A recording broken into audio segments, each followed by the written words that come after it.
No niin, terve vaan kaikille ja se on talouskästistä morjesta. Ja päätettiin nyt sitten aloittaa tämmönen kanava Instagramin ja YouTuben puolella liittyen sitten markkinoihin ja täällä tosiaan tarjoamme teknistä analyysiä, fundamentaalista analyysiä ja markkinakatsauksia ja muuten vaan opetusvideoita liittyen näihin indikaattoreihin sun muihin työkaluihin, mitä voi sitten jokainen itse käyttää aivan täysin ilmaiseksi esimerkiksi juuri tässä sovelluksessa, mitä itse käytän, eli TradingView. Myös käytössä MetaTrader ja Bookmap, jotka sitten tarjoaa vähän erilaisia työkaluja. Bookmapin avulla voidaan käyttää esimerkiksi lämpökarttaa liittyen likvidaatioihin sun muihin, mutta tällä kertaa katseltaisiin vähän sitten TradingViewstä Bitcoinia ja Bitcoin dominanssia tässä viime vuoden aikana. Ja tosiaan viimeisin liike, mikä tässä muutama viikko sitten tapahtui, niin oli oliko se nyt 20% liike tuolta 36 ja syyskuun pohjista 44 about, eli suuri liike kyseessä. Liittyy mahdollisesti näihin spot Bitcoin ETF hypeen tai sitten myös ihan hinnan tavalliseen liikkeeseen. Otahan tämä piti laittaa tänne eikä tuonne, nyt on ihan omissa ajatuksissani. Eli tosiaan tässä nyt sitten Pitchfork-työkalu, jonka avulla nyt sit voidaan havaita tämmöisiä channel-alueita, eli kanavia esimerkiksi, jotka tukee sitten tätä hintaa joko ylös tai alaspäin toimien resistanssina tai supporttina. Ja tässä kanavassa nyt mielenkiintoista on esimerkiksi se, että tämä alue, joka on valkoisella merkattu tänne näin, niin on antanut sitten Bitcoinille mahdollisuuden laskea tai nousta vapaasti. Esimerkiksi tässä huomataan, että ollaan laskettu hyvinkin voimakkaasti. Sitten ollaan tammikuussa noustu kovasti. Helmikuussa laskettu ja noustu äkkiä, eli tarjoaa vapaasti tuolle kurssille liikettä. Täällä ei niin nopeasti, mutta laskettu kuitenkin, jonka jälkeen noustu takaisin ylös kovaa vauhtia. Laskettu ja nyt nähtiin nousua ylöspäin tuossa. Eli tarjoaa aika paljon informaatiota noista liikkeistä, että missä pystytään mahdollisesti liikkumaan vapaasti ja missä ei. Esimerkiksi näillä punaisilla alueilla, punainen alue tässä, mikä näkyy nämä viivat, niin ne on extreme-alueita, jotka sitten hyvin usein toimii joko supporttina tai resistanssina. Tässä on ollut hyvin paljon sivuuttaisliikettä tuossa myös muutaman viikon ajan ja sitten laskettiin alas ja taas tämmöistä tylsää sivuuttaisliikettä tässä myös, tässä hyvin tylsät muutama kuukausi aina tuolta heinäkuusta miltei syyskuuhun ja sitten nähtiin tiputus alas ja hyvin tylsää liikettä taas ennen tätä liikettä ylös ja nyt ehkä mahdollisesti odotan, että tämän extreme-viivan ylite ei pystytä ihan lähitulevaisuudessa vielä rikkomaan, koska tämä alue tässä hyvin todennäköisesti tarjoaa juurikin vahvaa resistanssia, eli varmaan tylsää sivuuttaisliikestä tullaan näkemään joko näin tai sitten hieman laskua alas paikallisesti hakea täältä vähän voimaa, että voin jatkaa ylös. Ja sitten myös liikettä tukee ajatus siitä, että ollaan tulossa, mikäli nyt vielä tehdään yksi tai pari huippua, niin täällä on suurehko order block, eli alue, jossa on paljon tilauksia tuolta edelliseltä bear-markkinalta, eli karhumarkkinalta, ja fair value gap, joka sitten myös yleensä vetää hintaa puolensa. Hinta laskenut tuosta niin kovaa vauhtia, että sinne on jäänyt myös noita tilauksia auki. Viikkotasolla sitten myös näkyy täällä, että tuo fair value gap, itse asiassa me ollaan käyty jo testaamassa sitä, eli tämä voi myös tukea sitä ajatusta, että tästä läpi ei ihan helposti mennä. Myös sitten, jos ajatellaan, että mennään myös takaisin tuonne päivään. Poistetaan tää tästä ja nyt sitten oletetaan, että ollaan aloitettu sykli, impulssi ylöspäin, niin ollaan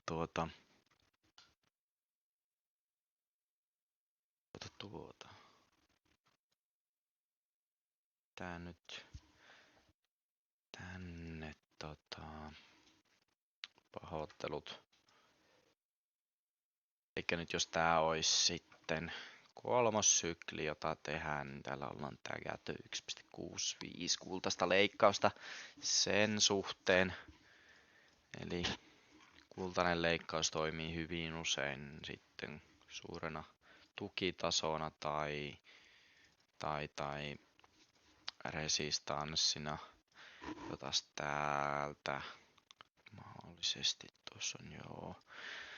Eli ollaan käyty tätä 2,65 myös tämän osalta tässä, että tuo näyttäisi siltä nyt, että meidän extreme-arvo olisi tuolla 40 tonnin paikkeilla, eli sinne saatettaisiin mahdollisesti ehkä riittää vielä, mutta ollaan sen verran kovaa tultu, että en usko, että ainakaan lähipäivinä sitä tullaan saavuttamaan. Ja order block löytyy myös sitten, fair value gap löytyy sitten myös tuosta, eli semmonen alue, johonka paljon tilauksia sitten jäänyt hinnan nopean liikkeen johdosta. Ja sieltä saatetaan hakea niitä tilauksia, että pystytään sitten jatkaa takaisin ylös.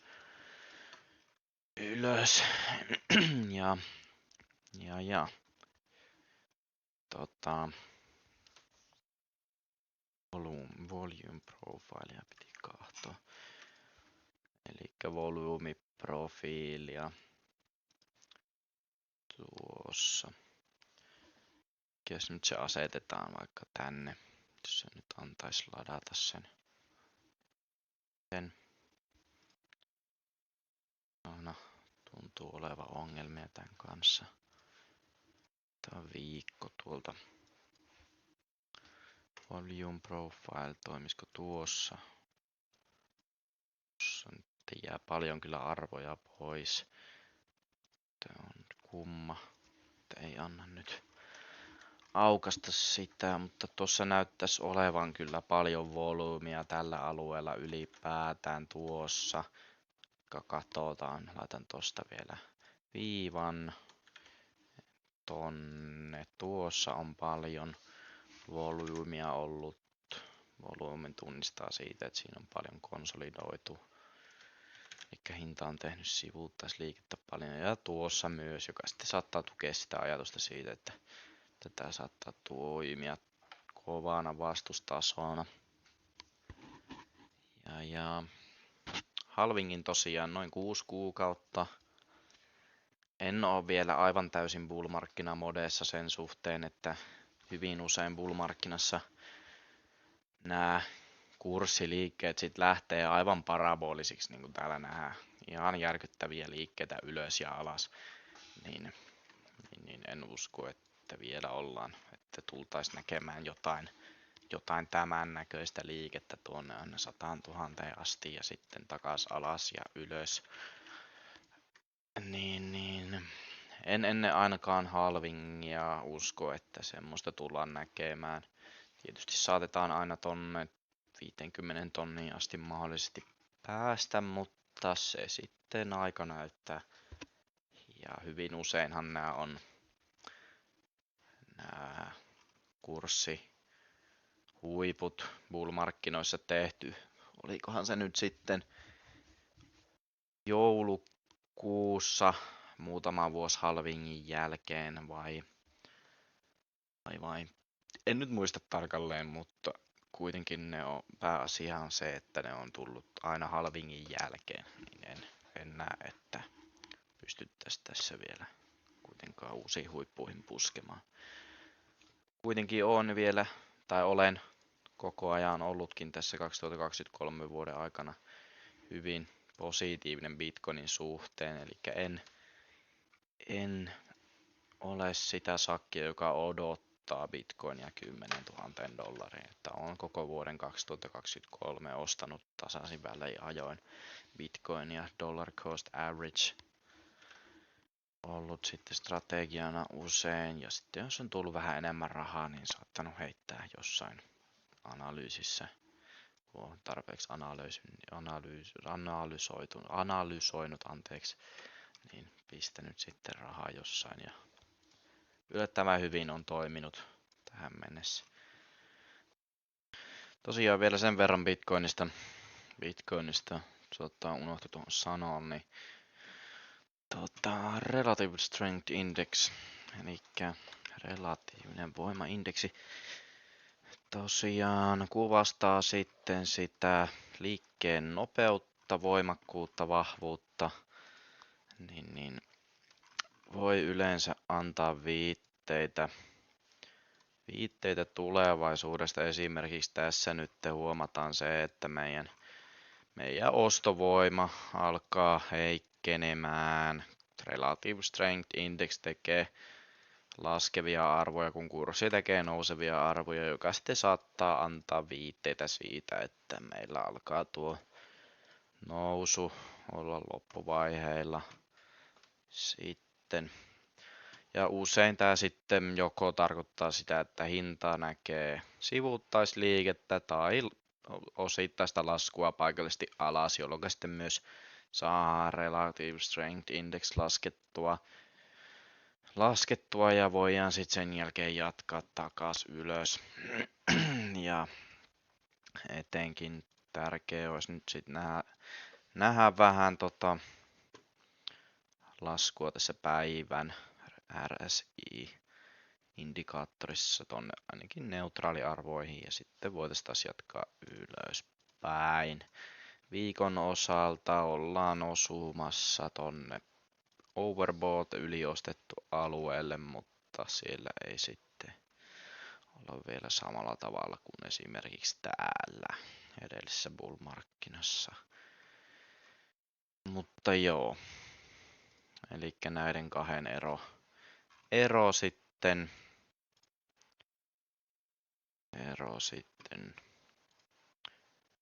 voi antaa viitteitä siitä, että voima alkaa laskea ja hinta tekee korkeampia arvoja,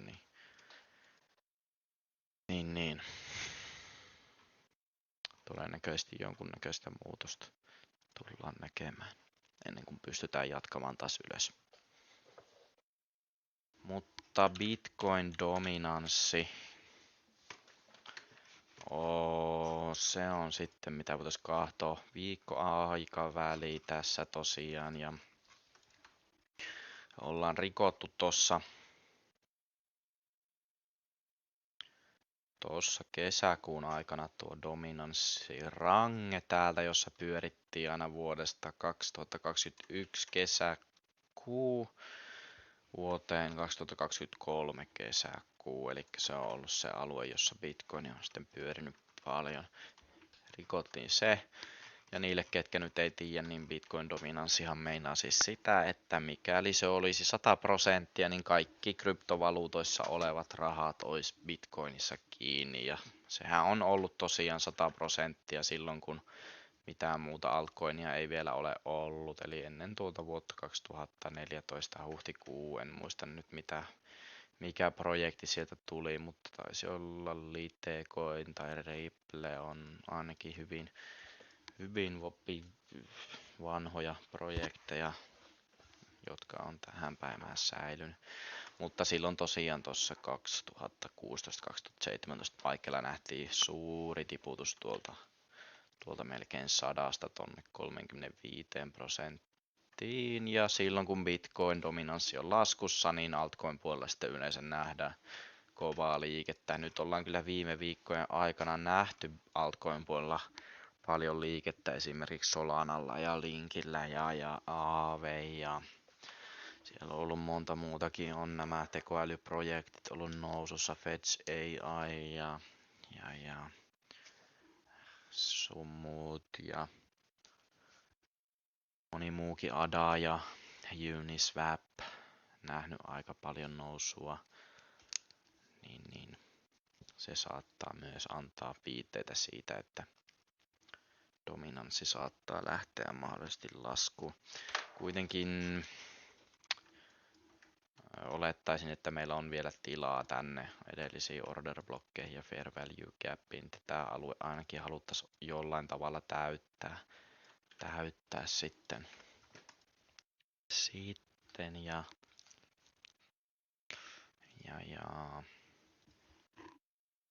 Donatsin osalta ollaan tuo 0,382 taso 52,13% rikottu.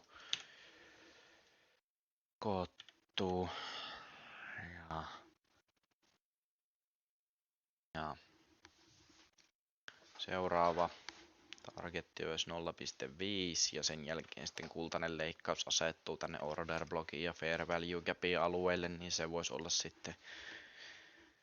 sitten aika merkittävä taso, jos sinne asti päästään, ja sitä seuraisin sitten tarkkaan. Kuitenkin katsotaan tää toisinpäin. Nyt mentiin kyllä väärään charttiin. Toisinpäin. Kun ollaan oltu niin kovassa nousussa, tuolla on ollut sitten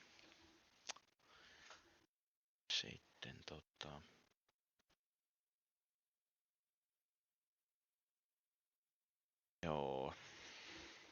Tää on hyvin mielenkiintoinen, mutta osittain aika epäselvä.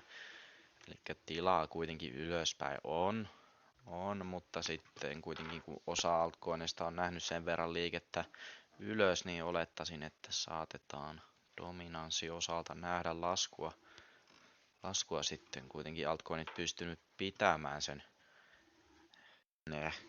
kurssin nousunsa toisin kuin sitten koko 2023 vuoden aikana aina kun ollaan altcoin puolella nähty nousua, niin usein sitten liikkeet on palannut aika äkkiä takaisin, träpätty sinne sitten niitä ostajia. Muistaakseni tästä oli aika hyvä esimerkki, vaikkapa Optimism.